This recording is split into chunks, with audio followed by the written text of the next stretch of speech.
اعوذ باللہ من الشیطان الرجیم، بسم اللہ الرحمن الرحیم۔ نالج فیکٹری کے معزز ساتھیوں، السلام علیکم۔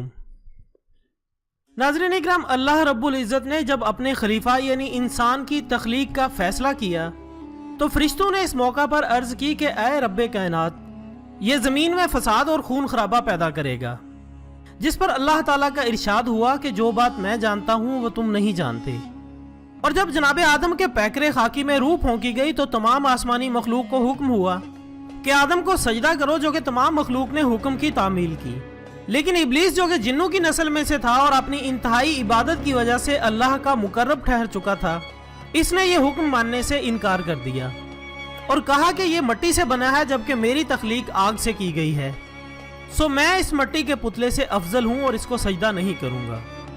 جس کے بعد یہ راندہ درگاہ ٹھہرا، مگر اس لعین نے اس وقت بھی اپنے خدا کو یہ چیلنج کرنے کی حماقت کی کہ میں اس کو یعنی انسان کو سیدھے راستے سے بھٹکا دوں گا۔ جس کے بعد ارشاد ہوا کہ جو میرے بندے ہیں وہ تیرے بہکاوے میں نہیں آئیں گے۔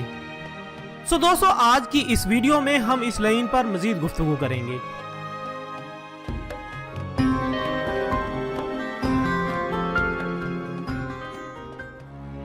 نالج فیکٹری کے دوستو، تخلیق کائنات سے پہلے ہر عالم ہر سو بس اللہ پاک کا نور ہی تھا۔ ذات باری تعالیٰ نے اپنے نور سے کچھ حصہ جدا فرمایا اور پھر اس جدا شدہ نور کے مزید دو حصے فرمائے۔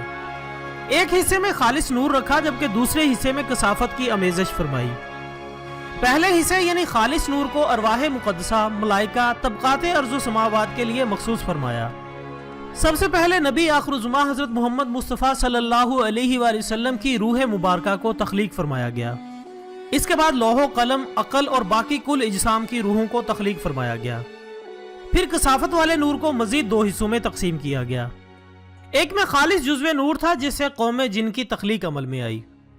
چونکہ خالص جزو نور والے حصے میں نار یعنی آگ کا عنصر غالب تھا، اس لیے سرکشی اور نافرمانی جنات کی فطرت میں شامل ہے۔ معزز خواتین و حضرات، قوم جن میں سب سے پہلے تارانوس نامی جن کو تخلیق کیا گیا۔ جس طرح حضرت آدم علیہ السلام کو ابو البشر کہا جاتا ہے، اسی طرح تارانوس کو ابو الجن کہا جاتا ہے۔ تارانوس کی تخلیق ابلیس کی تخلیق سے کم و بیش 1,44,000 سال قبل ہوئی۔ ذات باری تعالیٰ نے انہیں شریعت اور احکامات سے نوازا۔ دوستو، مجھے کوئی مستند حوالہ تو نہیں ملا جس میں ان کی زوجہ کا نام یا تخلیق معلوم ہو سکے۔ البتہ ایک کتاب میں یہ ضرور ملا ہے کہ انہیں روئے زمین پر ایک جن سے مخالف کوئی 300 سال بعد نظر آئیں، جس سے ان کی شادی ہوئی اور نسل بڑھتی رہی۔ ان کے ہاں اولاد کی موت نہیں ہوتی تھی اور یوں ان کی قوم کثیر تعداد میں بڑھتی چلی گئی۔ پھر رفتہ رفتہ ان کی سرکش فطرت ناریت رنگ لائی اور یہ قوم سرکشی پر اتر آئی۔ ان کی بدعمالیوں کے سبب تخلیق کے 36,000 سال بعد کثیر تعداد عذاب موت کی نظر کر دی گئی۔ اب روئے زمین پر کہیں کہیں نیک بستیاں باقی تھیں۔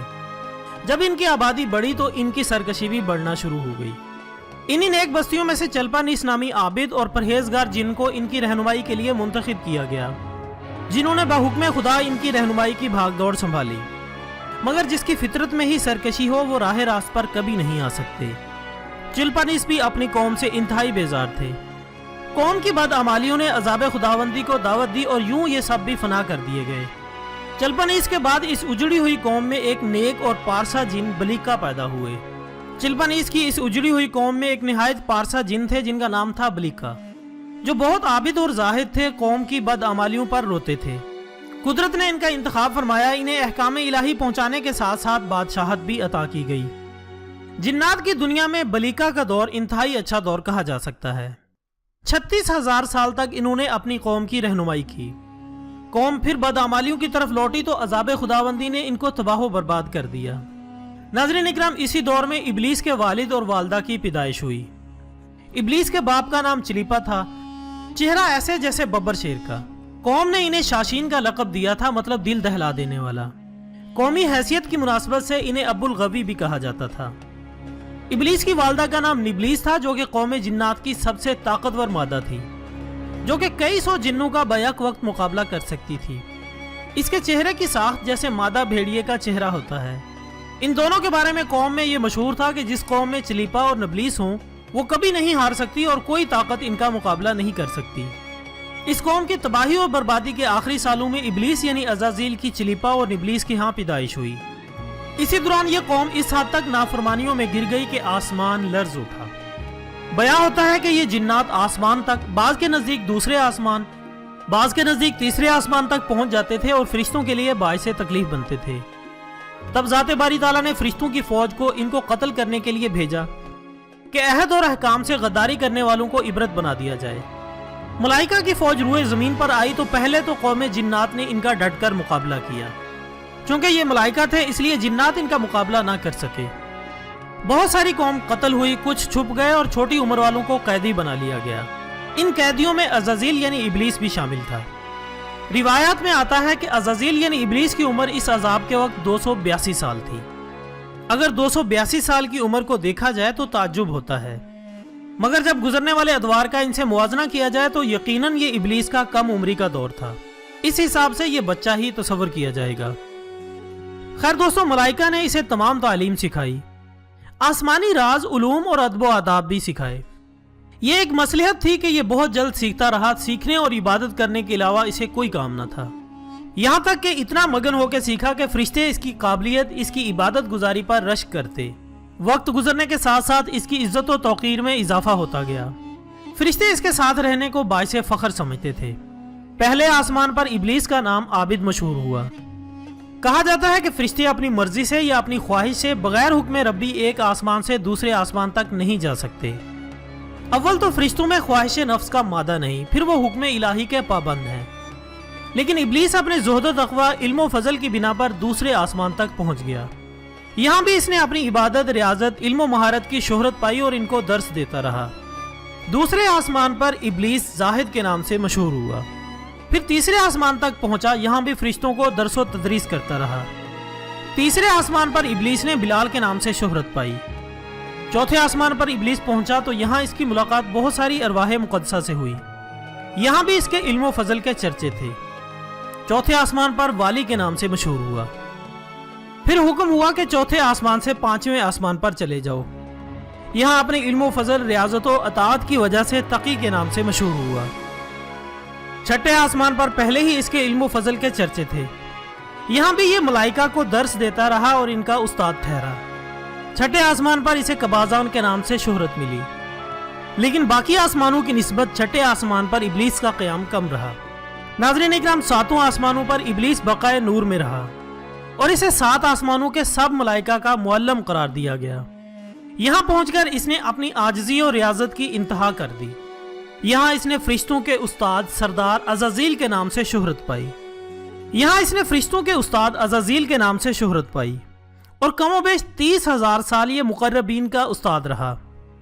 اس کے بعد اسے حکم ہوا کہ رضوان جو کہ جنت کا داروغہ ہے، اس کی معاونت کرو اور اہل جنت کو اپنے علم و فضل سے بہرہور کرو۔ جنت میں بھی اس نے اپنے علم و فضل کے دریا بہائے اور داروغہ جنت رضوان کو بھی اپنے علم سے سیراب کیا۔ بعض روایات کے مطابق ابلیس 40,000 تک فرض خزانچی انجام دیتا رہا۔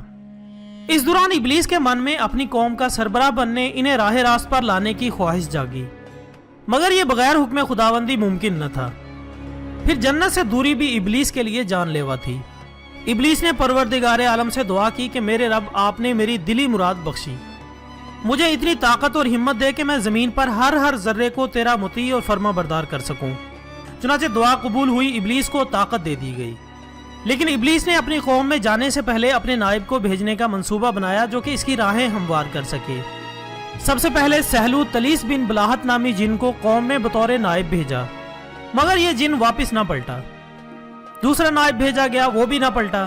یک کے بعد دیگرے ابلیس نے 5 نائب بھیجے، مگر کوئی بھی واپس نہ آیا۔ آخر اس نے آصف بن یاسف نامی چلاک جن کو نائب بنا کر بھیجا تاکہ وہ باقی 5 جنوں کی بھی خبر لے۔ یہ جن بھی بہت عرصہ تک نہ پلٹا تو ابلیس کو فکر لاحق ہوئی۔ آخرکار آصف بن یاسف پریشان حال واپس آیا اور بتایا کہ اپنی قوم ہدایت سننا ہی نہیں چاہتی۔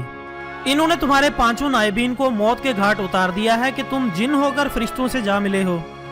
یہ سن کر ابلیس مشتعل ہو گیا اور اس نے فرشتوں کی فوج سے کہا کہ تمام بدعمال جنوں کو چن چن کے موت کے گھاٹ اتار دو۔ اگر کوئی متقی پرہیزگار نظر آئے تو احترام کے ساتھ میرے پاس لے آؤ۔ اگر کوئی شریعت پر چلنے کا عہد کرے تب بھی اسے نہ مارنا اور میرے پاس لے آنا۔ فرشتوں نے ایسا ہی کیا، بد کرداروں کو چن چن کے مارا گیا اور روئے زمین پر برائی کا خاتمہ ہو گیا۔